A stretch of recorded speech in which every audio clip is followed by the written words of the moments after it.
पूजा plastic, container, मसाला box, tray, जग और strainer. स्वास्थ्य के लिए सुरक्षित, टिकाऊ क्वालिटी के साथ पूजा प्लास्टिक आपके किचन का परफेक्ट पार्टनर।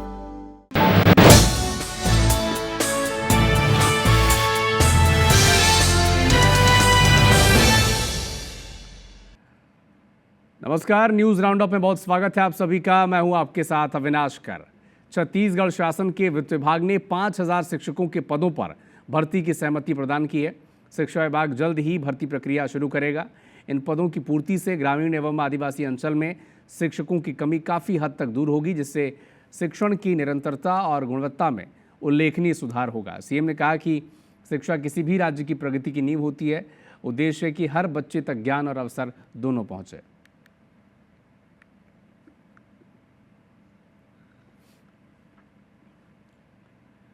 छत्तीसगढ़ में एक साथ 7 आईपीएस अधिकारियों का तबादला कर दिया गया है। साथ ही 4 जिलों के एसपी भी बदल दिए गए हैं। जारी आदेश के मुताबिक राजनांदगांव में अंकिता शर्मा एसपी होंगी। मनेन्द्रगढ़, चिरमिरी, भरतपुर जिले में रत्ना सिंह, सक्ती में प्रफुल्ल ठाकुर और कोंडागांव में पंकज चंद्रा को एसपी बनाया गया है। रत्ना सिंह पहले एमसीपी जिले की पहली महिला एसपी होंगी। इसके अलावा आईपीएस यदुवली, अक्षय कुमार और मोहित गर्ग को एआईजी पीएचक्यू नया रायपुर पदस्थ किया गया है। तबादला आदेश जारी होते ही मनेन्द्रगढ़ जिले में बड़े पैमाने पर पुलिसकर्मी इधर से उधर किए गए हैं। एसपी चंद्रमोहन सिंह ने 3 टीआई, 5 एएसआई, 9 प्रधान आरक्षक समेत 54 पुलिसकर्मियों का ट्रांसफर किया है। एसपी चंद्रमोहन सिंह का स्वयं का भी तबादला हो चुका है। आईपीएस रत्ना सिंह जिले की नई कप्तान होंगी।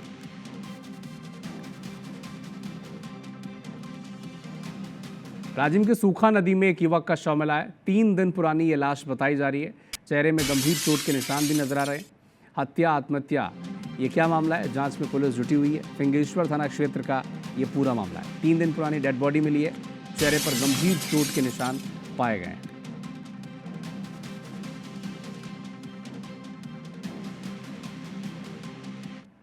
हरदा में लापता युवक की कुएं में लाश मिली है। बहन के घर भाई दूज मनाने के लिए ये युवक पहुंचा था।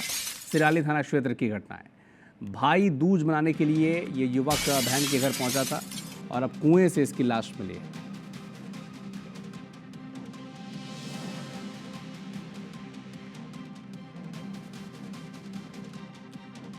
अंबिकापुर में एक दिल दहला देने वाला मामला सामने आया। यहां बकरे की मांस के लिए दंपति की हत्या कर दी गई। दोनों आरोपी वहां से बकरियां लेकर चले गए। सुबह सुबह उन्हें बकरा का मांस पकाकर खाया और कुछ को बेच दिया। मामले में दरिमा पुलिस ने 24 घंटे के भीतर दोनों आरोपियों को गिरफ्तार कर लिया है।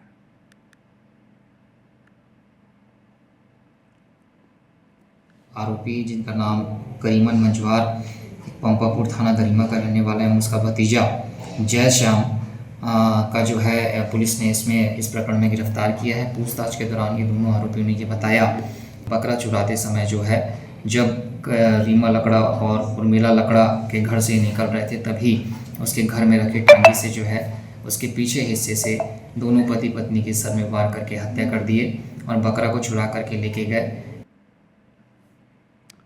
छत्तीसगढ़ राज्योत्सव 2025 की तैयारियां अब तेज हो गई हैं। राज्योत्सव और पीएम विजिट के लिए नोडल अधिकारी की नियुक्ति हो गई है। 7 आईएएस अधिकारियों को नोडल अधिकारी बनाया गया है। एसीएस मनोज पिंगुआ के नेतृत्व में ये नोडल अधिकारी नियुक्त किए गए हैं।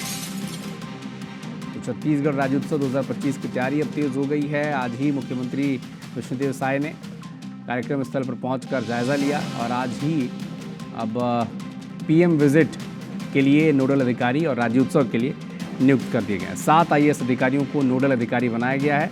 भुवनेश यादव सचिव समाज कल्याण, शुभारंभ और मुख्यमंत्री की जिम्मेदारी होगी। एस भारतीदासन सचिव हैं उच्च और तकनीकी शिक्षा प्रदर्शनी की। राजेश राणा सीईओ क्रीड़ा के हैं।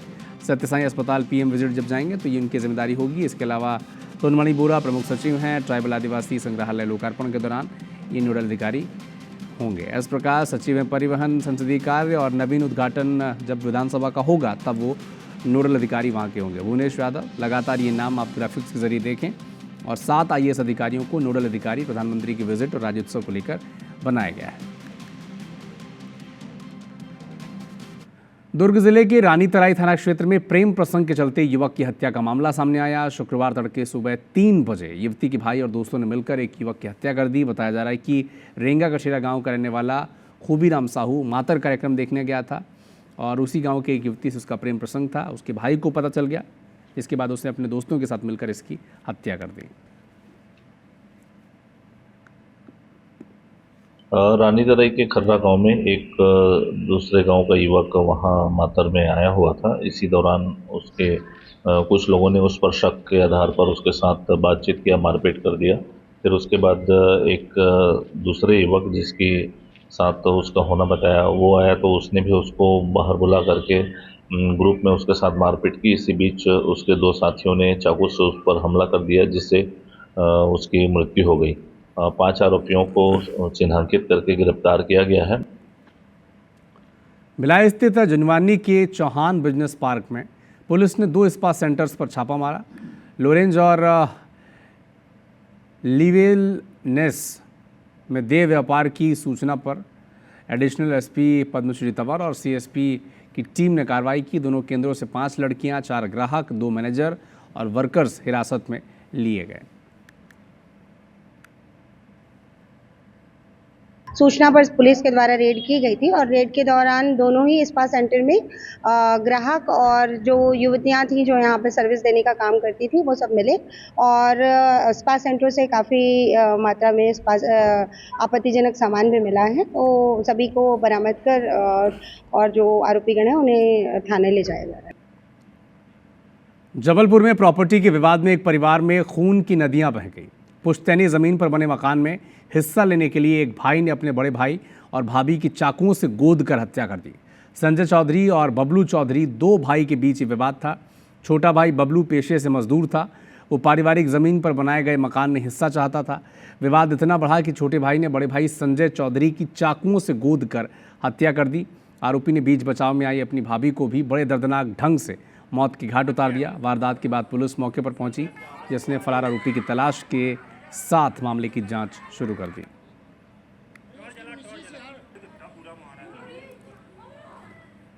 तीन जायदाद के पीछे दोनों भाइयों में विवाद हुआ।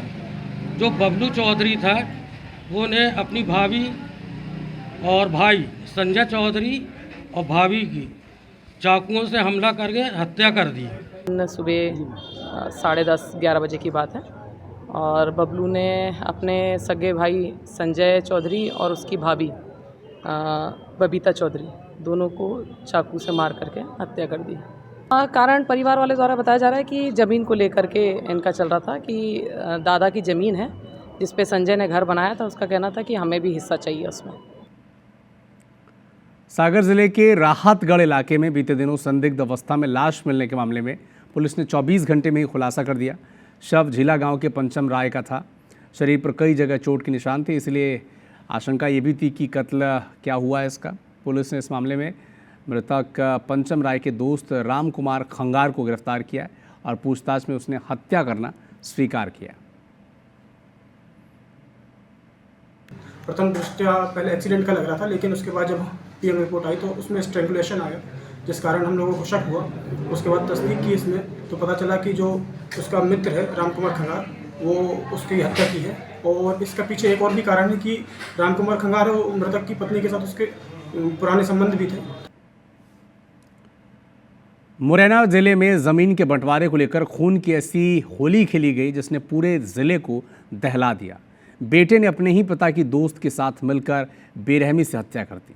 बागचीनी थाना क्षेत्र के ग्राम महावीरपुरा में खेत की खटिया पर मोहर सिंह कुशवाहा का शव पड़ा हुआ था। पुलिस के मुताबिक मृतक मोहर सिंह अपने छोटे बेटे ओमी कुशवाहा के साथ घर में सोया हुआ था।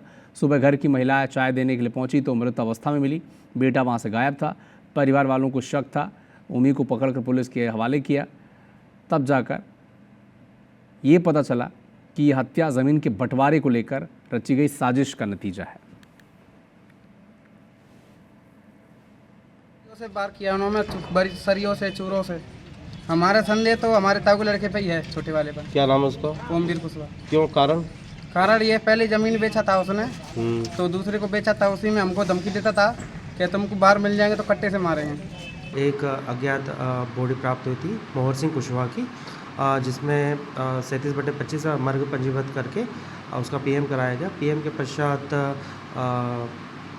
अपराध पंजीबद्ध किया गया। और प्रथम दृष्टया तो यह है कि ज़मीन को विवाद को लेकर था, प्रॉपर्टी का लेन देन को लेकर विवाद था इनके बीच में।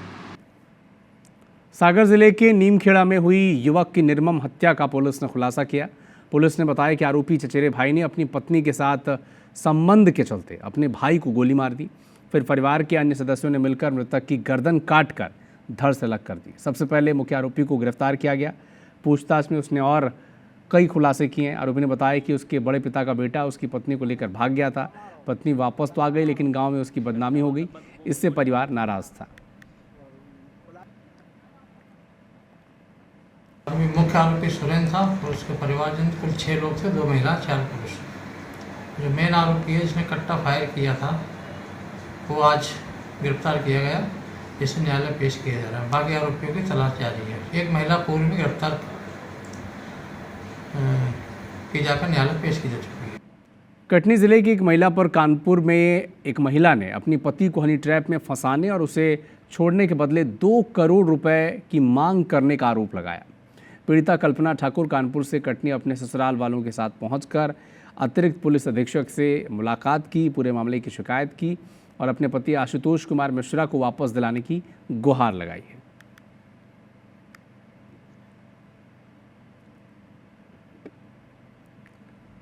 भोपाल के रोशनपुरा इलाके में एक ऑनलाइन दुकान संचालक को एक युवक ने गोली मार दी।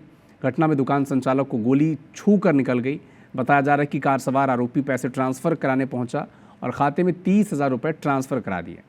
जब दुकानदार ने रकम मांगी तो आरोपी कार से राइफल निकाल कर लाया और अचानक दुकान संचालक पर फायरिंग कर दी। हवाई फायर भी किए और मौके से चलता बना। उसकी ट्रांसफ़र और इंटरनेट की शॉप थी, तो वहाँ पे एक व्यक्ति आया है और उसने कुछ पैसे वगैरह ट्रांसफ़र कराए और एक्स्ट्रा जब पैसे ट्रांसफ़र कराने के लिए बात करने लगा तो दुकानदार उन्होंने शॉपकीपर ने बोला कि पहले आप जितना पैसा ट्रांसफ़र करें उसको हमको कैश दीजिए तब हम आगे करेंगे। इस बात पे संभवतः वो विवाद हुआ और उसने फिर वहाँ पे अपने एक वो फायर आर्म्स लेके आया था, उससे फायरिंग कर दी और जो कि वहाँ पे जो लड़का था उसको छूते हुए ऐसा उन्होंने बताया कि निकल गई है। इसके बाद भी उसने 1-2 राउंड और उसने फायर किए हैं और उसके बाद फिर वहाँ से गाड़ी लेके भाग गया।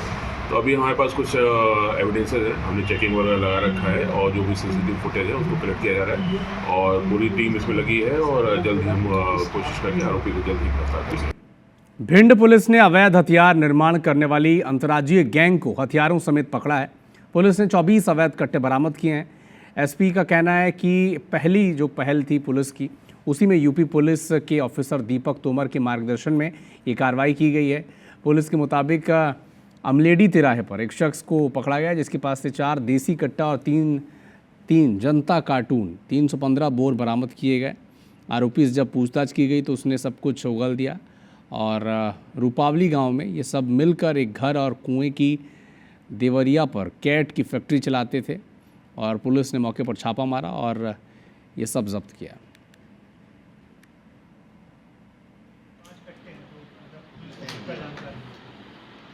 स्पीड से धीरे धीरे बढ़ती है। अभी तो ये लगा लो आपकी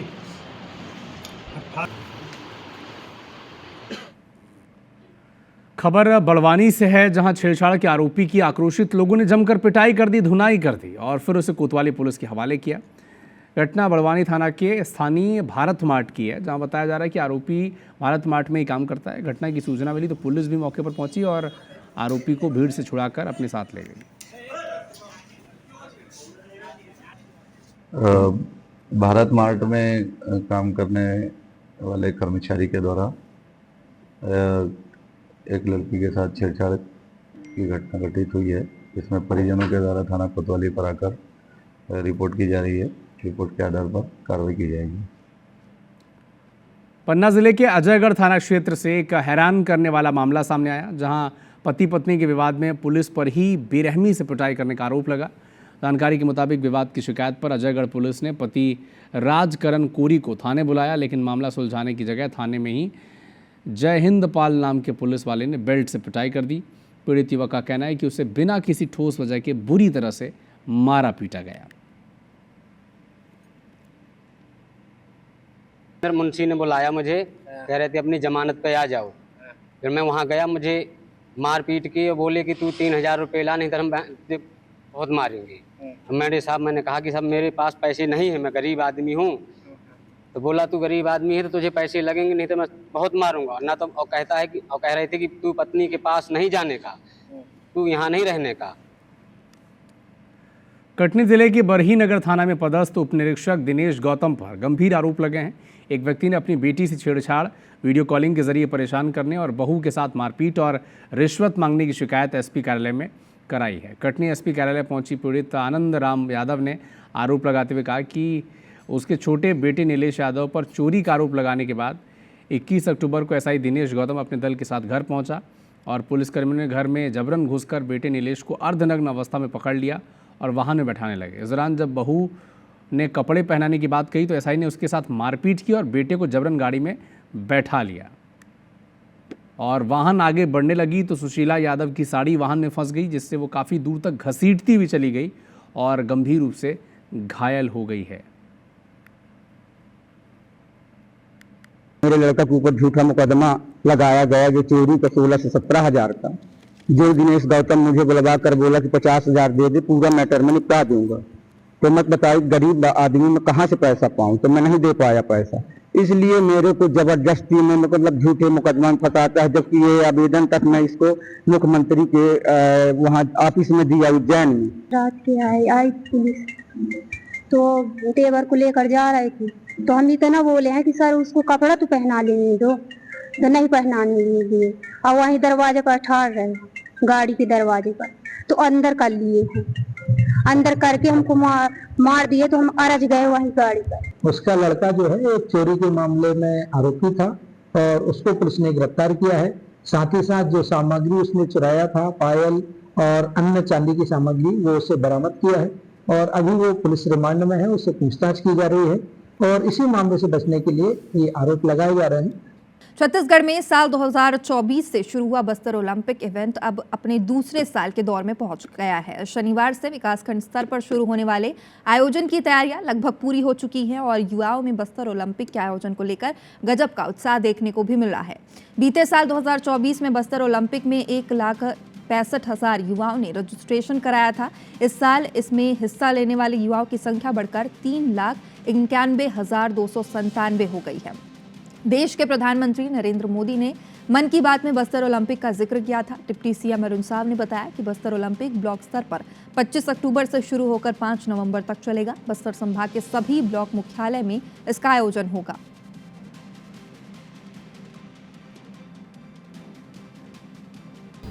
बस्तर की कला, बस्तर की संस्कृति, बस्तर के जो प्रतिभा है वो दुनिया के सामने आए, इसके लिए एक अनोखा पहल ये बस्तर ओलंपिक है।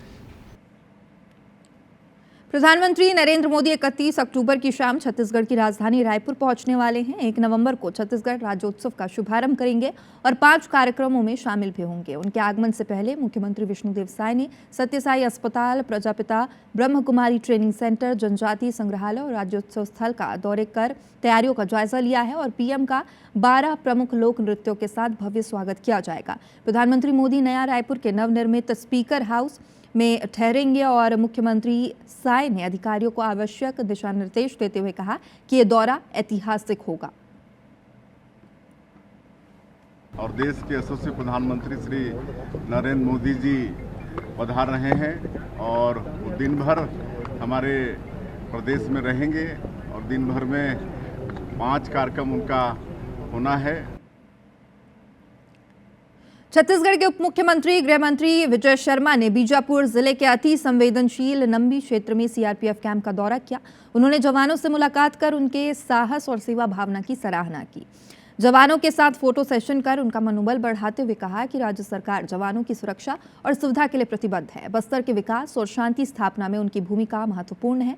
साथ ही कहा कि आत्मसमर्पण करने वाले 210 नक्सली गद्दार नहीं बल्कि समझदार हैं जो हथियार छोड़ मुख्यधारा में शामिल हो रहे हैं। उन्होंने स्पष्ट किया कि असली गद्दार वे हैं जो हथियार उठाकर ग्रामीणों की हत्या कर रहे हैं। वो लोग गद्दार हैं जो हथियार लेकर के देश के पीठ में छुरा घोंपते हैं, जो लोगों को गला रेत कर मारते हैं, वो लोग गद्दार हैं। ये समझदार हैं जिन्होंने अपने साथ साथ सैकड़ों लोगों की जान बचाई। मध्य प्रदेश की कमलनाथ सरकार गिराने वाले विधायक अब हाशिए पर नजर आ रहे हैं। ना तो अब उनकी विधायकी बची हुई है, ना ही सरकार और संगठन का कोई पद है। ग्वालियर चंबल में दर्जन भर ऐसे विधायक हैं जो इन दिनों राजनीति में गर्दिश के दौर में गुजर रहे हैं और भाजपा योग्यता के आधार पर मौका मिलने का दावा कर रही है, तो वही कांग्रेस तंज कस रही है। कि क्या है पूरा मामला, ये आप रिपोर्ट में देखिए।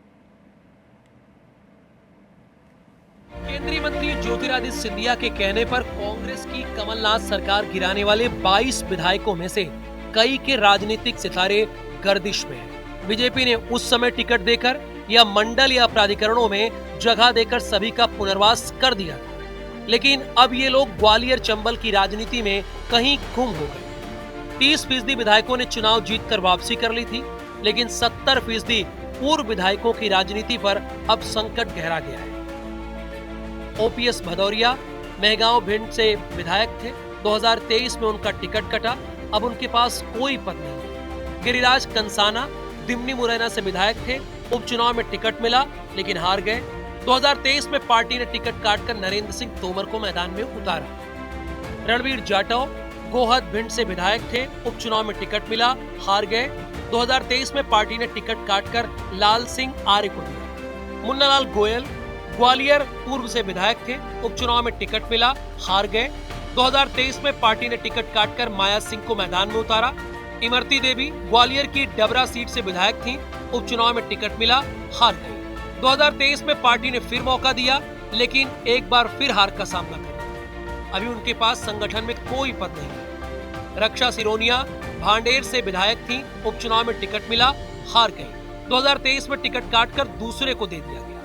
फिलहाल संगठन में कोई पद नहीं है। रघुराज सिंह कंसाना मुरैना के विधायक थे, उपचुनाव में टिकट मिला, हार गए। 2023 में टिकट कट गया और अभी संगठन में कोई पद नहीं। सिंधिया समर्थकों के इस हाल पर पूर्व सांसद विवेक सेजवलकर ने काम के आधार पर जिम्मेदारी देने की बात कही। वहीं कांग्रेस विधायक सतीश सिकरवार ने चुटकी ली। भाजपा में एप्रिसिएशन होता है, कौन क्या है इसका लगातार मूल्यांकन होता रहता है और उसके बाद में ही काम दिए जाते हैं, तो वो निराश नहीं हो और उम्मीद करता हूँ कि आगे गुणवत्ता के आधार पर, समाज में उनके स्थान के आधार पर, पार्टी में निष्ठा के आधार पर मौके मिलेंगे। माननीय कमलनाथ जी की सरकार जिन लोगों ने गिराई थी, जो दगा किया कांग्रेस पार्टी के साथ, आज वो लोग गुमनामी की ज़िंदगी जी रहे हैं और जो लोग इनका नाम भी है वो भी ऐसे ही है कि केवल नाम ही नाम है, उनका भी काम नहीं चल पा रहा है। तो निश्चित रूप से आज ये बात सही है कि जिन लोगों ने दगा किया और पार्टी के साथ गद्दारी की कांग्रेस के साथ, वो लोग आज भारतीय जनता पार्टी में उपेक्षा के शिकार हो रहे हैं। और बहरहाल ग्वालियर चंबल में जो राजनीति के चेहरे हैं वो फिलहाल गुमनामी में जी रहे हैं। ना तो फील्ड में इनकी सक्रियता दिखाई दे रही है, ना ही संगठन में कोई जिम्मेदारी है। आने वाले समय में मंडल आयोग और प्राधिकरणों में नियुक्तियां होनी है। ऐसे में इन्हें सिंधिया कोटे से एडजस्ट होने की उम्मीद है। इनकी उम्मीदें पूरी हो पाती हैं या नहीं, ये तो आने वाला वक्त ही बताएगा। नासिर गौरी, IBC 24, ग्वालियर। इधर बालाघाट में एक बड़ा धान मिलिंग घोटाला सामने आया है। कलेक्टर के निर्देश पर जांच की गई तो 3 राइस मिलों में करीब 23,808 क्विंटल धान का स्टॉक नदारद मिला। इस गड़बड़ी का कुल कीमत 5,47,58,000 रुपये बताया जा रहा है और मामले में अब तक 3 राइस मिलर संचालकों के खिलाफ अलग अलग थानों में FIR दर्ज की गई है। बताया जा रहा है कि खाद्य विभाग, राजस्व विभाग और कृषि उपज मंडी के अधिकारियों की टीमों ने जिले भर की राइस मिलों का भौतिक सत्यापन कराया। इस दौरान माता रानी राइस मिल खैरलांजी से करीब 1.5 करोड़ रुपए का 6,488 क्विंटल धान गायब मिला है और इसी तरह मापूर्णा राइस मिल चिचौली से करीब 1.25 करोड़ रुपए का 5,629 क्विंटल धान गायब रहा। वहीं मां कमला देवी राइस मिल गर्रा से करीब 2.25 करोड़ रुपए का 11,661 क्विंटल धान का स्टॉक गायब मिला है। सभी राइस मिलों की जो है जांच की गई है, उसमें से 3 राइस मिल में जो है अनियमितता पाई गई थी। इसमें श्री माता रानी राइस मिल ये खैरलांजी में है और माँ अन्नपूर्णा राइस मिल लांजी में और गर्रा में कमला देवी राइस मिल है। ये तीनों में जो है, तीनों मिला के जो है 23,808 क्विंटल की इसमें धान का स्टॉक नहीं पाया गया था। ये एक तरफ से शासकीय धान के अफरा तफरी होने से इनके जो है FIR दर्ज कराई गई है तीनों के खिलाफ। छत्तीसगढ़ में धान खरीदी से पहले जिला सहकारी समिति कर्मचारी संघ ने मोर्चा खोल दिया है। कर्मचारियों ने अपनी 4 सूत्री मांगों को लेकर जोरदार प्रदर्शन किया। ये तस्वीर बिलासपुर, कवर्धा, गरियाबंद, बालोद, महासमुंद और राजनांदगांव जिले की है, जहां पर कर्मचारियों ने रैली निकालकर कलेक्ट्रेट का घेराव किया और मुख्यमंत्री के नाम प्रशासन को ज्ञापन भी सौंपा है। और कर्मचारियों ने बताया कि लंबे समय से वेतनमान, पदोन्नति और अन्य सुविधाओं से संबंधित मांगे लंबित है, लेकिन सरकार इस ओर कोई ध्यान नहीं दे रही है, जिससे उन्हें आर्थिक परेशानियों का सामना करना पड़ रहा है। कर्मचारी संघ ने चेतावनी दी है कि यदि उनकी मांगों पर जल्द विचार नहीं किया गया तो धान खरीदी का बहिष्कार करेंगे।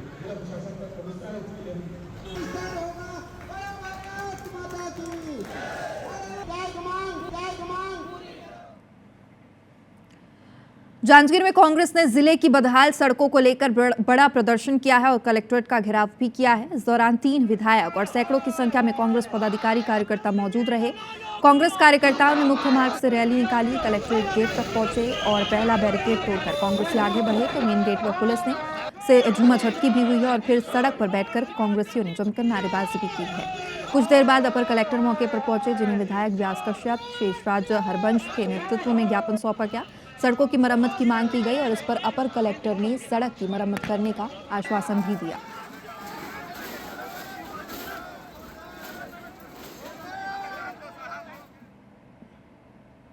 सड़कों के मरम्मत के लिए भी ये भेदभाव कर रहे हैं, उचित बात नहीं है। नए सड़क की तो बात ही अलग है। इस कारण से आज जिला कांग्रेस कमेटी के नेतृत्व से यह कलेक्टर का घेराव सफल हुआ है। कलेक्टर के प्रतिनिधि ADM ने इस बात का आश्वासन दिया है कि आने वाले मंगलवार से जितनी सड़कें हैं उसके मरम्मत के काम चालू हो जाएंगे। उम्मीद है कि उन्होंने कहा है तो काम चालू हो जाएगा और नहीं होगा तो जो सड़क की लड़ाई है वो आगे भी जारी रहेगी। गरियाबंद जिले के मैनपुर में SDM द्वारा प्रधानमंत्री आवास के लिए रेत ले जा रहे ट्रैक्टर को पकड़कर 10,000 रुपये जुर्माना लगाने पर ग्रामीण भड़क उठे हैं।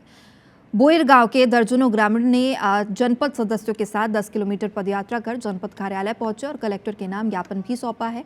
ग्रामीणों की मांग है कि पूरे ब्लॉक में कोई स्वीकृत रेत खदान नहीं है, फिर भी 344 PMA और जनमन आवासों के लिए रेत कहां से लाएं? सरकार आवास बनाकर दे या रेत सप्लाई की छूट प्रदान करे।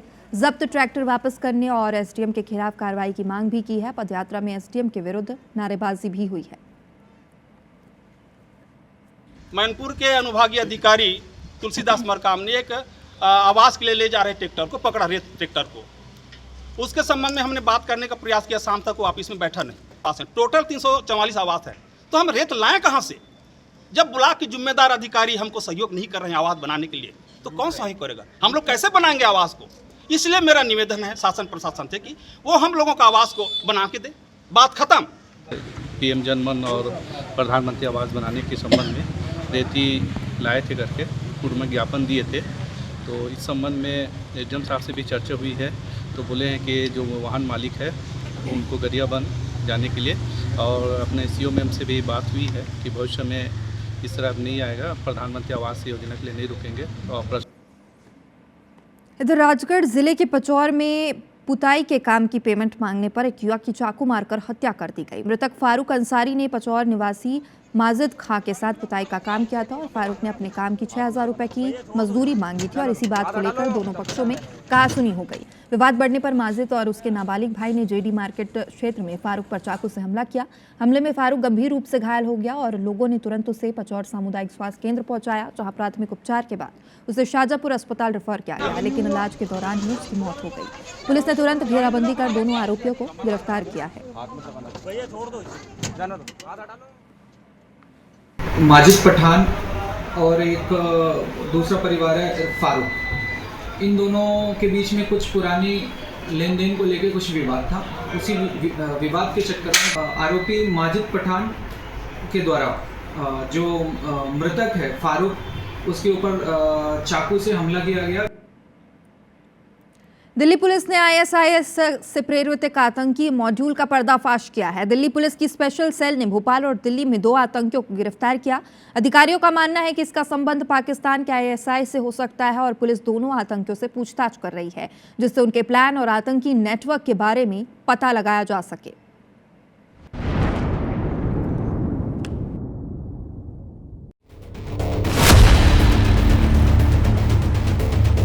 दिल्ली पुलिस के स्पेशल सेल ने आईएसआईएस मॉड्यूल का पर्दाफाश किया है। दिल्ली पुलिस ने इस मामले में 2 आतंकियों को भी गिरफ्तार किया है। जानकारी के मुताबिक ये आतंकी फिदायीन यानी कि सुसाइड अटैक हमले की ट्रेनिंग ले रहे थे। दिल्ली की स्पेशल सेल द्वारा गिरफ्तार किए गए आतंकियों में से एक आतंकी दिल्ली का रहने वाला है और दूसरा आतंकी मध्य प्रदेश के भोपाल का। दिल्ली में गिरफ्तार किए गए आतंकी को सादिक नगर से गिरफ्तार किया गया, जबकि मध्य प्रदेश से गिरफ्तार किए गए आतंकी को भोपाल के करोंद स्थित उसके घर से दिल्ली की टीम ने गिरफ्तार किया है। दिल्ली की स्पेशल सेल पुलिस ने 2 संदिग्ध आतंकियों को गिरफ्तार किया है। पहला आतंकी साउथ दिल्ली के निजामुद्दीन स्टेशन से गिरफ्तार किया गया है और दूसरे संदिग्ध आतंकी को भोपाल के करौंद इलाके के इंडस कॉलोनी के इस मकान से, जिसका नाम अदनान बताया जा रहा है, गिरफ्तार किया है।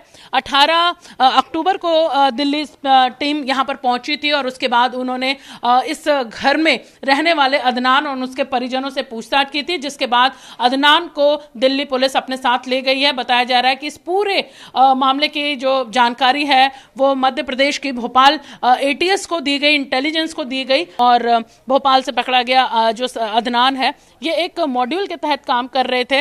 अलग अलग आतंकी जो संगठन है इनके अलग अलग मॉड्यूल होते हैं। इसमें एक मॉड्यूल जो था, जो मॉडल था मॉड्यूल का, वो खिलाफत नाम से ये मॉडल था, यानी कि किसी इलाके में रहना, उस इलाके में कब्जा करना और उसके बाद वहां जुड़े हुए लोगों को इस जिहादी जो इनका नेटवर्क है उससे जोड़ना। ऑनलाइन यहाँ पर ये भर्ती है जो युवाओं की जा रही थी। दोनों आरोपी आईएसआईएस यानी Islamic state of Iraq and Syria आतंकी संगठन से जुड़े थे और दिल्ली में एक बड़े आतंकी हमले की योजना बना रहे थे। पुलिस ने उनके पास से इलेक्ट्रॉनिक उपकरण और आपत्तिजनक सामग्री जब्त की है। इन दोनों गिरफ्तारियों से दिल्ली में एक बड़े संभावित हमले को टाल दिया गया है। जांच एजेंसियां अब भी पूरे नेटवर्क का पता लगाने और अन्य साथियों की पहचान करने में जुटी है। पुलिस दोनों आरोपियों से पूछताछ कर रही है, जिससे उनके प्लान और अंतर्राष्ट्रीय आतंकी संगठनों से उनके संबंधों के बारे में पता लगाया जा सके। अधिकारियों का मानना है कि पकड़ा गया मॉड्यूल आईएसआईएस से प्रेरित है और इसका संबंध पाकिस्तान की आईएसआई से भी हो सकता है, जो कथित तौर पर इस्लामिक स्टेट की आड़ में ऐसे नेटवर्क चलाती है। भोपाल से पकड़े गए आतंकी अदनान को वर्ष 2024 में भी यूपी के एटीएस गिरफ्तार कर चुकी है। अदनान पर ज्ञानवापी मस्जिद मामलों में फैसला देने वाले जज को धमकी देने का आरोप है। अदनान के बारे में जानकारी भी सामने आई है कि वो सीरिया में बैठे हुए एक हैंडलर को सपोर्ट करता था। अदनान ने ब्रदरहुड नाम से एक व्हाट्सएप ग्रुप बना रखा था। भोपाल करोंद की इंडस कॉलोनी में रहने वाले अदनान के पिता निजी फैक्ट्री में काम करते हैं, वही उसकी मम्मी थिएटर आर्टिस्ट है। घर में एक छोटी बहन भी है। पड़ोसी हमारे साथ मौजूद हैं, पड़ोसियों से हम बात करेंगे कि अदनान यहाँ अपने परिवार के साथ रहता था, उसको दिल्ली की स्पेशल पुलिस लेकर गई है। क्या कभी कोई संदिग्ध गतिविधि आप लोगों ने देखी? आप तो पड़ोसी हैं। नहीं देखी हम लोग ने कोई ऐसी गतिविधि। पढ़ने में कैसा था अदनान? आप लोगों ने बताया कि बहुत अच्छे मार्क्स 10-12 में। जी, पढ़ने में तो बहुत होशियार है, अच्छा है, बिहेव में भी अच्छा है और विश करता है हर चीज़ को, मतलब बहुत अदब से बात करता है। सीए कर रहा था? सीए कर रहा है। परिवार का मेलजोल है पड़ोसियों के साथ? हाँ, वो वैसे अब जैसे ये मम्मी पापा काम में रहते हैं अपने, तो बच्चे उतने नहीं निकल पाते, अपने पढ़ाई लिखाई में लगे रहते हैं। कभी कोई देर रात किसी का आना जाना या कोई ऐसी गतिविधि में? ऐसा तो कुछ नहीं देखा, क्योंकि उन लोग से ज्यादा तो हम ही लोग बाहर रहते हैं। बातचीत होती है परिवार में, आना जाना ईद में या दिवाली में एक दूसरे के घर आते हैं, सब करते हैं, बातचीत करते हैं। हाँ। कभी भी ऐसा नहीं लगा कि अदनान किसी कभी गलत गतिविधि या देशद्रोही गतिविधियों में जुड़ा हो सकता है? शॉकिंग वाली बात है। सवाल उठता है कि आखिर मध्य प्रदेश पुलिस को प्रदेश में इन आतंकियों के ठिकानों की जानकारी क्यों नहीं होती और आतंकियों का पनाहगाह मध्य प्रदेश क्यों बनता जा रहा है। हरप्रीत कौर रिन, IBC 24 भोपाल। इधर दमोह जिले में साइबर फ्रॉड का एक और गंभीर मामला सामने आया। दमोह कलेक्टर सुधीर कुमार कोचर ने के नाम से किसी अज्ञात व्यक्ति ने एक फर्जी व्हाट्सएप अकाउंट बना लिया। इसमें कलेक्टर की फोटो की डीपी भी लगाई गई और मामला सामने आते ही प्रशासन में हड़कंप मच गया। कलेक्टर सुधीर कुमार कोचर ने तत्काल इस घटना की जानकारी पुलिस को दी। कोतवाली थाना प्रभारी को जांच और कार्रवाई के निर्देश दिए। वहीं कलेक्टर ने जिले वासियों से अपील करते हुए कहा है कि कोई भी व्यक्ति इस फर्जी अकाउंट के बहकावे में या झांसे में ना आए और किसी प्रकार की संदिग्ध गतिविधि की सूचना तुरंत पुलिस या फिर जिला प्रशासन को दे। फिलहाल पुलिस ने मामले की जांच शुरू कर दी है और पता लगाने की कोशिश की जा रही है कि ये फर्जी अकाउंट आखिर किसने और किस उद्देश्य से बनाया गया है। मेरे संज्ञान में आई है, इसके लिए साइबर पुलिस और हमारे जो ई गवर्नेंस के अधिकारी हैं उन लोगों ने तत्काल इसको नोटिफाई किया है और इसका इन्वेस्टिगेशन पुलिस भी कर रही है। मैं सभी को आपके माध्यम से संदेश देना चाहता हूँ कि मेरी पर्सनल किसी भी सोशल मीडिया पर किसी तरह की कोई आईडी नहीं है और ये बिल्कुल फर्जी तरीके से वियतनाम का कोड लेकर के बनाई गई है, तो कृपया कोई भी इस पर ध्यान न दे। और अब रीवा से आपको बड़ी खबर बता दें, जहां पर प्रधान आरक्षक के पति पर चाकू से हमला किया गया है। आरोपियों ने घर में घुसकर जानलेवा हमला किया है। हमले में पति की हालत गंभीर बताई जा रही है और उनका इलाज भी जारी है। ऑटो और कार में टक्कर के बाद विवाद हुआ था। विश्वविद्यालय थाना क्षेत्र के अनंतपुर की ये घटना बताई जा रही है। तो बड़ी खबर आप तक पहुंचा रहे हैं रीवा से, जहां पर एक प्रधान आरक्षक के पति पर चाकू से हमला किया गया है। आरोपियों ने घर में घुसकर जानलेवा हमला किया है और हमले में पति की हालत गंभीर बनी हुई है। इलाज जारी है। ऑटो और कार में टक्कर के बाद ये विवाद हुआ था। विश्वविद्यालय थाना क्षेत्र के अनंतपुर की ये घटना है।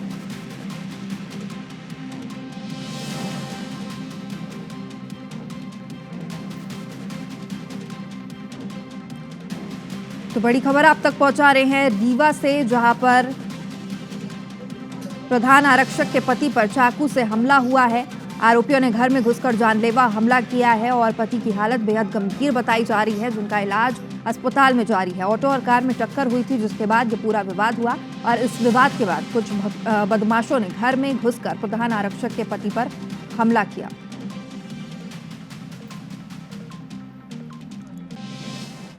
इधर सीधी से भजन गायिका शहनाज अख्तर का बयान सामने आया है। सनातन धर्म में कोई कमी नहीं है जो धर्म त्याग ना पड़े, ऐसा उन्होंने कहा मैं कभी नहीं चाहती श्रद्धा जैसी लड़की 35 टुकड़ों में कटे या फिर 70 टुकड़ों में बटे। सनातन धर्म में नारी देवी की रूप में पूजा होती है और 8 से 10 वर्ष के मुस्लिम बच्चे लगा सर तन से जुदा के नारे लगा रहे हैं और कौन इन्हें जिहादी मानसिकता सिखा रहा है। ये देश के लिए घातक है। यहाँ का माहौल खराब करने का प्रयास ना करें। तो देखिए, आपको सीधी से बड़ी खबर बता रहे हैं, जहाँ पर भजन गायिका शहनाज अख्तर ने बयान दिया है और क्या कहा है उन्होंने, सुनिए। मैं नहीं चाहूंगी कि कभी मेरे हिंदू सनातन धर्म की बेटी श्रद्धा की तरह 35 टुकड़े हो जाए या 70 टुकड़े में बढ़ जाए। मैं कभी नहीं चाहूँगी कि मेरे हिंदू सनातन धर्म में जो दिल्ली में जो केस हुआ था श्रद्धानाथ के जो किया उसको जिहादी ने चाकू कॉप के मारा 4 संदिग्ध होने का। मैं कभी नहीं चाहूँगी कि लव जिहाद के ट्रैप में भी हिंदू सनातन धर्म की बेटी को अपने माता के जिम्मे से सब अपने अपने धर्म में रहिए। सनातन धर्म में कोई कमी नहीं है जिसको हमको त्यागना पड़े।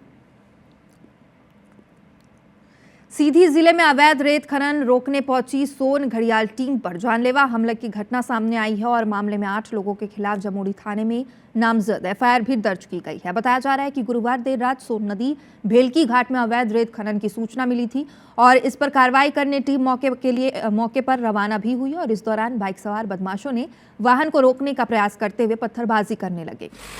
पथराव से बचने के प्रयास के दौरान वाहन अनियंत्रित होकर गड्ढे में जा गिरा, जिससे वन कर्मियों को गंभीर चोटें आई है। फिलहाल पुलिस ने मामला दर्ज कर जांच शुरू कर दी है। पथराव के से बचने के चक्कर में गाड़ी एक बार नाले से गिरने के बाद साइड में खाई टाइप की थी, करीब 6 से 7 फीट की, उसमें हमारी गाड़ी गिर गई और उनके पथराव की वजह से हमारे प्रक्षेत्र सहायक और मुंशी जी, जिसको आप लोग कहते हैं बेड गार्ड हमारे, वो घायल भी हुए हैं और गाड़ी क्षतिग्रस्त हो गई है। क्या हुआ कि अभी 1-2 महीने में वहाँ पे लगातार कार्रवाई चल रही है, जिसमें ट्रैक्टर, टाटा 407 और टिपर वगैरह की जब्ती भी हुई है और पूर्व में भी ऐसी कार्रवाई हुई आसपास के एरिया में। तो चूँकि रेत माफिया हैं तो सभी जगह से करते हैं, वाहन उन्हीं के रहते हैं, तो इसलिए उन लोगों का ऐसा कुछ था। जब फॉरेस्ट डिपार्टमेंट की टीम अपनी गश्त कर रही थी उस समय बाइक सवार कुछ युवकों ने उनका पीछा किया और गाड़ी पर हमला किया है, जिस पर से आहत होकर फॉरेस्ट डिपार्टमेंट द्वारा FIR की गई है। इस पे पुलिस ने तत्परता दिखा के शासकीय कार्य में बाधा और मारपीट की धाराओं में FIR की है। 8 लोगों के खिलाफ नामजद FIR हुई है। इधर अंबिकापुर में जिला बदर आरोपी अंश पंडित को जेल भेजने के दौरान 2 पुलिसकर्मियों ने VIP सुविधाएं मुहैया कराई है। आरोपी ने ASI के घर पर घुसकर मारपीट की थी और गिरफ्तारी के बाद जेल गेट पर उसे मोबाइल देकर बात करने दी गई। वीडियो वायरल होने पर जेल प्रबंधन ने SP को पत्र लिखकर आपत्ति जताई है। विभाग में हड़कंप मचा हुआ है। बड़े अधिकारी दोषी कर्मियों पर कार्रवाई की मांग भी कर रहे हैं। केंद्रीय जेल के बाहर का एक वीडियो संज्ञान में आया है, जिसमें कि संबंधित पुलिस स्टाफ की लापरवाही प्रदर्शित हो रही है। उक्त प्रकरण में विभागीय कार्रवाई की जा रही है। अब खबर मंदसौर से है, जहां पर भानपुरा पुलिस ने 24 घंटे के भीतर किसान शंभू सिंह की हत्या का खुलासा कर दिया है। करमदी खेड़ा गांव में खेत पर काम करते समय शंभू सिंह की धारदार हथियारों से हत्या कर दी गई थी और पुलिस ने दोनों आरोपियों को राजस्थान के रामगंज मंडी इलाके से गिरफ्तार किया। दरअसल भानुपुरा इलाके के धनकपुरा निवासी शंभू सिंह की 22 अक्टूबर को बदमाशों ने बेरहमी से हत्या की थी। घटना के बाद से आक्रोशित ग्रामीणों ने झालवाड़ मार्ग पर चक्का जाम किया था और आरोपियों की जल्द गिरफ्तारी की मांग भी की थी। इसमें 2 आरोपी गिरफ्तार हुए हैं, धनराज और अरुण, और बाकी अन्य 5-6 लोग हैं, जिसमें अभी जो आरोपी धनराज है इसका PR लिया जाएगा, जिससे पूछताछ में बाकी आरोपियों के नाम खुलासा होंगे। दमोह जिले में एक बार फिर से खाद की किल्लत को लेकर किसानों का आक्रोश फूट गया है। शुक्रवार सुबह से ही किसानों की भीड़ खाद केंद्रों पर उमड़ पड़ी, लेकिन सीमित टोकन वितरण के कारण हालात बेकाबू हो गए। बताया जा रहा है कि दमोह शहर के पथरिया फाटक ओवरब्रिज स्थित खाद वितरण केंद्र में सुबह से किसानों को खाद के टोकन बांटे जा रहे थे, जिनमें करीब 700 किसानों को ही टोकन मिल पाया। वहीं केंद्र पर भीड़ बढ़ती चली गई। जैसे ही टोकन वितरण बंद हुआ, किसानों ने नाराज होकर हटा दमोह हाईवे को जाम कर दिया, जिससे दोनों ओर वाहनों की लंबी लाइन लग गई। सूचना मिलते ही पुलिस और प्रशासन के अधिकारी मौके पर पहुंचे, किसानों को समझाइश दी और काफ़ी मशक्कत के बाद इस जाम को खुलवाया गया। इसके बाद प्रशासन ने 300 अतिरिक्त किसानों को टोकन वितरित किया है, जिससे स्थिति नियंत्रण में लाई जा सके। सुबह 9 बजे 750 टोकन बांट दिए गए थे। 9 बजे का समय दिया गया था। उसके बाद भी कुछ किसानों ने चक्का जाम लगा दिया था, तो उसके पश्चात पुनः टोकन वितरित कर दिए गए हैं और आज इसके बाद से 11 बजे से जिनको आज के टोकन वितरित किए गए थे उनको खाद वितरण किया जाएगा। रायपुर के गुड़ियारी स्थित अस्पताल में तैनात डॉक्टरों की बड़ी लापरवाही देखने को मिली है। नियमानुसार सुबह 8 से शाम 8 बजे तक OPD चलनी चाहिए, लेकिन यहां पर ना ही बच्चों की और ना ही स्त्री रोग की OPD चल रही है। डॉक्टर समय पर नहीं बैठ रहे हैं। जांच करने आए मरीजों को जनरल OPD में भी डॉक्टर नहीं होने के कारण घंटों इंतजार करना पड़ा। जायजा लिया हमारे संवाददाता संदीप शुक्ला ने। राजधानी के अलग अलग स्वास्थ्य केंद्र हो चाहे हमारा अस्पताल हो, वो एक तरह से रेफरल केंद्र बन चुके हैं। यहाँ जो मरीज आते हैं उन्हें इलाज मिलता नहीं है, मेकाहारा रेफर कर दिया जाता है। गुड़ियारी हमारा अस्पताल की आपको एक तस्वीर दिखा रहे हैं, काफ़ी लापरवाही भरी तस्वीर। आपको बता दें कि शासन के नियम अनुसार सुबह 8 बजे से शाम को 8 बजे तक OPD चलनी है, लेकिन अब देखिए ये जो जनरल मेडिकल ऑफिसर का जो कमरा है, वो 3 नंबर कमरा, ये पूरे तरीके से खाली पड़ा हुआ है। जबकि यहाँ पर ड्यूटी चेंज होनी थी। 2 बजे के बाद जिनकी भी ड्यूटी है उन्हें यहाँ पर बैठना था और लोगों का इलाज करना था। ये देखिए मरीजों की यहाँ पर कतार लगी हुई है, लेकिन यहाँ कोई देखने वाला नहीं है। दीदी कितने बजे आए हैं आप? 2:30 बजे। 2:30 बजे जी। 2:30 बजे से लगातार बैठे हैं? हाँ, यहीं पे बैठे हैं। नहीं, बस इधर टेस्ट करा करके और बैठे हैं, शुगर टेस्ट करा के। देखने वाला नहीं, अभी नहीं आए हैं डॉक्टर। आप कहाँ रहते हो? मैं यहीं गुड़ियारी रहती हूँ। BP चेक क्या दिक्कत है आपको? BP चेक कराने आई हूँ। कितने बजे से बैठे हो? 3 बजे से। कोई नहीं आया। अब आपको दूसरी तस्वीर दिखाता हूँ कि इस अस्पताल में 2 पीडियाट्रिशियन और 2 गायनी, मतलब आप समझिए कि शिशु रोग विशेषज्ञ 2 और 2 महिला रोग विशेषज्ञ यहाँ पर हैं, लेकिन अभी आपको यहाँ पर एक भी डॉक्टर नहीं मिलेगा। ये देखिए शिशु रोग विभाग है, कमरा नंबर 9, लेकिन ये खाली पड़ा हुआ है। देखिए बत्ती तक यहाँ पर नहीं जल रही है। मैम ये अभी किसकी ड्यूटी होनी थी यहाँ पर? पता नहीं सर, ड्यूटी रोस्टर लगा हुआ है वहाँ पर। अच्छा। जी। 2 बजे से है नहीं, इतने सारे मरीज आए हुए हैं, जानकारी नहीं दी है? सर नहीं, मेरे को जानकारी नहीं है सर। तो आप समझ सकते हैं कि क्यों निजी अस्पतालों की बिल्डिंग लगातार धीरे धीरे बड़ी होते जा रही है और जो सरकारी चाहे स्वास्थ्य केंद्र हो, प्राथमिक स्वास्थ्य केंद्र हो, सामुदायिक स्वास्थ्य केंद्र हो, चाहे हमारे अस्पताल धीरे धीरे बदहाल क्यों हो रहे हैं? क्योंकि इनकी कोई निगरानी नहीं कर रहा है और डॉक्टर जो है पूरे तरीके से सच्चाई के साथ अपनी ड्यूटी नहीं निभा रहे हैं। कैमरामैन लखन शर्मा के साथ संदीप शुक्ला, IBC 24 रायपुर से। स्वास्थ्य मंत्री राजेंद्र शुक्ल ने आज जिला चिकित्सालय पन्ना का निरीक्षण किया। उन्होंने अस्पताल के अलग अलग वार्डों, OPD और इमरजेंसी का जायजा लिया। मरीजों से सीधे बातचीत कर व्यवस्थाओं की हकीकत जानी। निरीक्षण के दौरान मंत्री ने पाया कि कई डॉक्टर OPD के समय अपनी निजी क्लिनिक चला रहे हैं, जिस पर उन्होंने सख्त नाराजगी भी जाहिर की है और उन्होंने साफ कहा कि अब ऐसे डॉक्टरों पर शिकंजा कसा जाएगा, लापरवाही बर्दाश्त नहीं की जाएगी। मंत्री के निर्देश दिए कि CMHO, सिविल सर्जन और कलेक्टर डॉक्टरों की नियमित मॉनिटरिंग करें ताकि सरकारी अस्पतालों में सेवाओं की गुणवत्ता बनी रहे, आम जनता को बेहतर इलाज मिल सके। वरिष्ठ अधिकारी हैं, सिविल सर्जन है, CMHO हैं, कलेक्टर हैं, वो उसकी मॉनिटरिंग करें। जब मॉनिटरिंग करेंगे तो सारी चीज़ें ठीक हो जाएंगी। डिजिटल मॉनिटरिंग करेंगे तो डिजिटल अटेंडेंस को देखेंगे, उसी में पकड़ में आ जाएगा। इंदौर में सड़कों के गड्ढों पर अब राजनीति भी शुरू हो गई है। दिवाली से पहले महापौर ने दावा किया था कि शहर के सभी सड़कों के गड्ढे भर दिए जाएंगे, लेकिन दिवाली बीतने के बाद भी कई इलाकों की सड़कों की हालत जस के तस है। कांग्रेस ने शहर को कई वार्डों में टूटी सड़कों और गड्ढों की तस्वीरें जारी की है। कांग्रेस शहर अध्यक्ष चिंटू चौकसे खुद मौके पर पहुंचे, सड़कों के हालात का जायजा लिया और नगर सरकार पर लापरवाही और वादाखिलाफी के आरोप लगाए। महापौर ने शहर में काम कर रही अलग अलग एजेंसियों की शिकायत मुख्यमंत्री से की। महापौर का कहना है कि कई जगह सड़क निर्माण का जिम्मा अन्य एजेंसियों के पास है जो समय पर काम नहीं कर रहे हैं, जिसे लेकर मुख्यमंत्री से शिकायत की गई थी। इसके बाद एजेंसियों ने 7 दिन का समय मांगा। यदि 7 दिन में सड़कें ठीक नहीं होती तो फिर से CM से इसकी शिकायत की जाएगी। आप देख रहे हैं कि ये बहुत ही व्यस्ततम मार्ग, जहाँ पर आना जाना दुभर हो रहा है। पहले ही निर्माण कार्य चल रहा है, सड़क कम छोटी हो चुकी है और धूल का गुब्बारा बन रहा है। गड्ढे इतने हैं कि गाड़ियाँ हिचकोले खा रही है। जागो प्रशासन, जागो, नहीं तो हम आने वाले 7-8 दिन में लंबा घेराव करेंगे सरकार का और नगर निगम का। इधर नेता प्रतिपक्ष शुभंकर सिंघार रायसेन दौरे पर रहे। इस दौरान उनका सागर भोपाल तिराहे पर कांग्रेस कार्यकर्ताओं ने भव्य स्वागत किया। सिंघार ने कांग्रेस कार्यालय में पदाधिकारियों और कार्यकर्ताओं से भेंट कर हालचाल जाना। नेता प्रतिपक्ष शुभंकर सिंघार ने कहा कि केंद्रीय कृषि मंत्री शिवराज सिंह चौहान खुद को किसान का बेटा बताते हैं, पंजाब के किसानों को देखने चले जाते हैं, लेकिन उनके गृह में खुद क्षेत्र में किसान खाद को लेकर परेशान हैं। शिवराज जी किसानों का बेटा कहते आए, पंजाब के किसानों को देखने पंजाब तो चले जाते, लेकिन आपका जो गृह क्षेत्र है यहाँ के किसान परेशान हैं खाद को लेके। सोयाबीन की फसलें आपकी खराब हुई, क्या शिवराज जी ने कभी आपकी सरकार से, मध्य प्रदेश सरकार से किसानों को मुआवजा देने के लिए बात करी?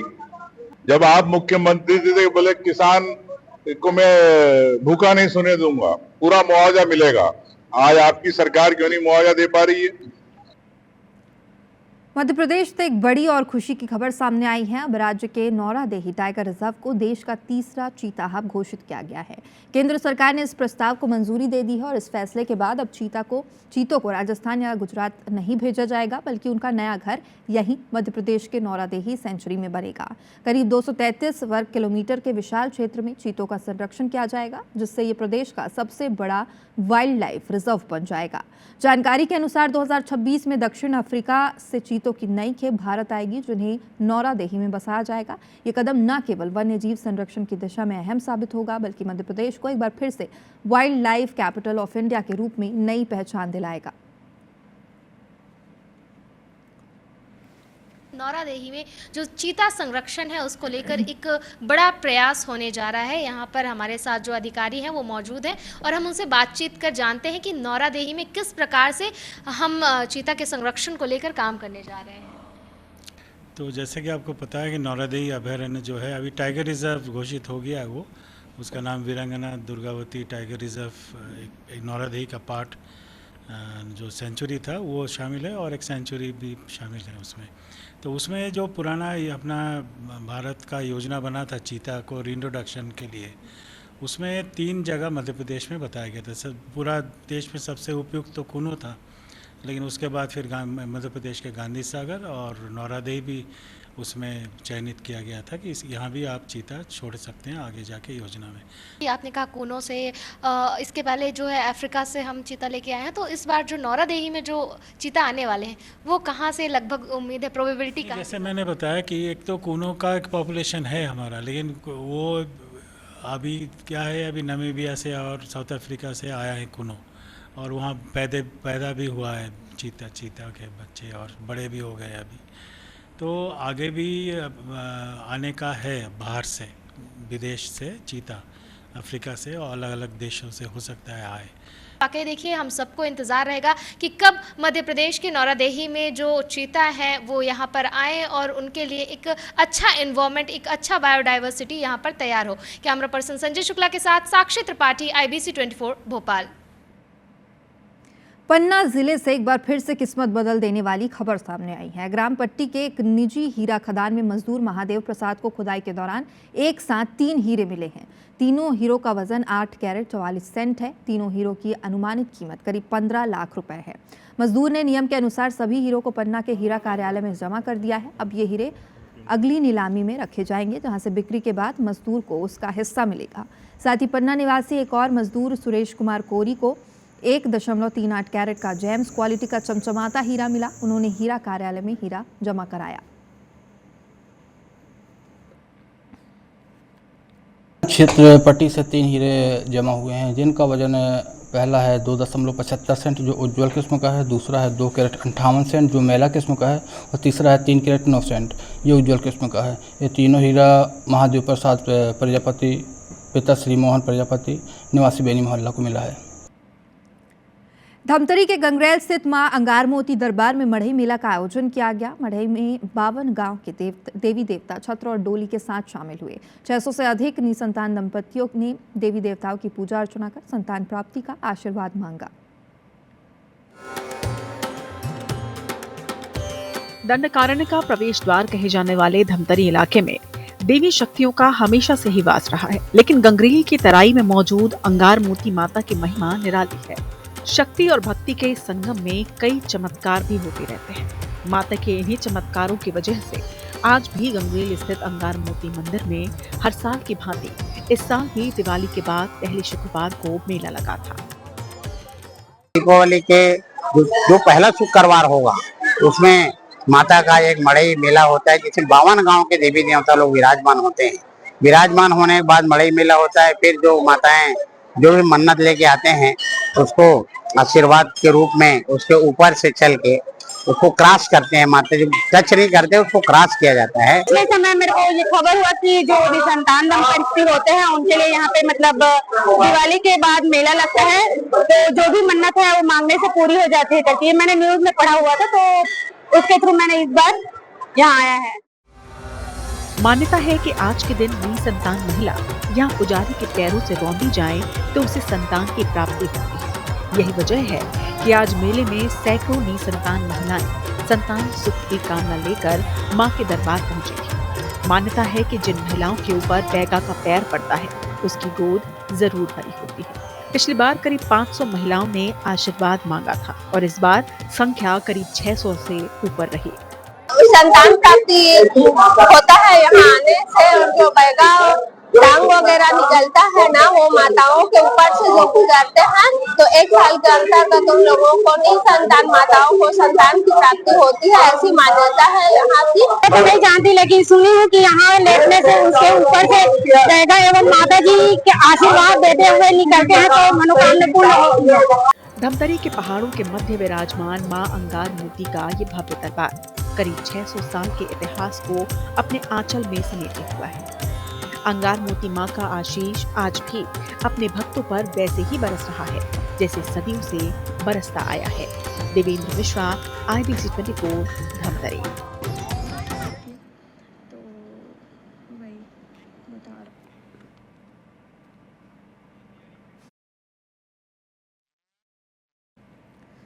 मुरैना में हर साल आयोजित होने वाले लीला मेला इस बार भी ऐतिहासिक रहा। 3.5 दिन के प्रवास पर द्वारकाधीश भगवान जब मुरैना गांव पहुंचे तो मानो पूरा गांव भक्ति में उठा। ढोल नगाड़ों की थाप, फूलों की बारिश और जयकारों की गूंज के बीच भगवान श्री कृष्ण की शोभा यात्रा ने पूरे क्षेत्र में उत्साह का महासागर बहा दिया। आज मेले में घोड़ों की घुड़दौड़ का आयोजन भी हुआ, जिसमें हजारों दर्शकों को रोमांचित कर दिया। जानकारों के मुताबिक 3.5 दिन के लिए द्वारका में पट बंद रहते हैं और 3.5 दिन मुरैना गांव दाऊजी मंदिर पर ही द्वारकाधीश विराजमान रहते हैं। यहां दर्शन करने के लिए उत्तर प्रदेश, राजस्थान सहित मध्य प्रदेश के कई जिलों के श्रद्धालु शामिल होते हैं। 764 सालों से चली आ रही इस परंपरा को लोग आज भी धूमधाम से मनाते हैं। इस धार्मिक आयोजन के साथ सामाजिक कुरीतियों को खत्म करने का भी संकल्प लिया गया। महापंचायत में बाल विवाह, दहेज प्रथा और नशा मुक्ति के लिए सर्वसम्मति से प्रस्ताव पारित किया गया। यहाँ पर बड़े उत्साह के साथ मेला, घुड़सवारी, घुड़ उत्सव भी रहता है। और यहाँ एक और अच्छी परंपरा है, बच्चा होने पर महुआर निकलना। तो महुआर यहाँ पर निकाली जाती है महिलाओं को। उनके जब बालक कुछ मनोकामनाएं रहती हैं, उनका जो बालक होने की तो वो भी पूरी की जाती है। यह कार्यक्रम रहा, शांति से रहा। पूरी रात आज कन्हैया का कार्यक्रम रहा, कन्हैया गायन हुआ है और यहाँ लोगों को बड़ा उत्साह से और बड़े अच्छे उससे प्रेम भाव से यहाँ पे जो है मेला मनाया गया है। हटा के जलारू धाम गौ अभ्यारण्य में अन्नकूट कार्यक्रम आयोजित किया गया। कार्यक्रम में मंत्री प्रहलाद पटेल, मंत्री धर्मेंद्र सिंह, मंत्री लखन पटेल शामिल हुए। मंत्री प्रहलाद पटेल ने जलारू धाम में साफ सफाई की और कार्यक्रम में विभिन्न क्षेत्रों से आई ग्वालों की टोलियों ने पारंपरिक मोनिया बरेदी नृत्य की प्रस्तुतियां भी दी। स्वामी ऋषभ देवानंद महाराज ने श्री कृष्णायन समिति की तरफ से संचालित गौशालाओं के विषय में जानकारी दी।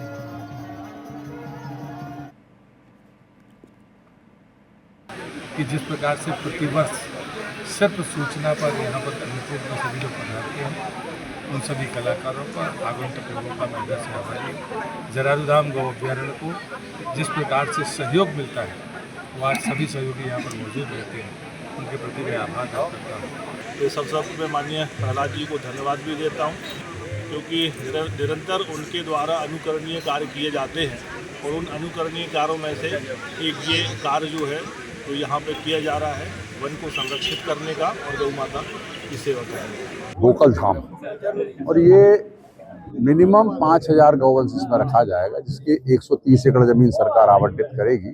7 गौशालाओं का संचालन किया जा रहा है और लगभग 25,000 गौवंश मध्य प्रदेश में सुरक्षित है। और इसी के साथ इस बुलेटिन में इतना ही। देश प्रदेश की तमाम बड़ी और अहम खबरों के लिए आप देखते रहिए IBC 24। नमस्कार, शुभ रात्रि।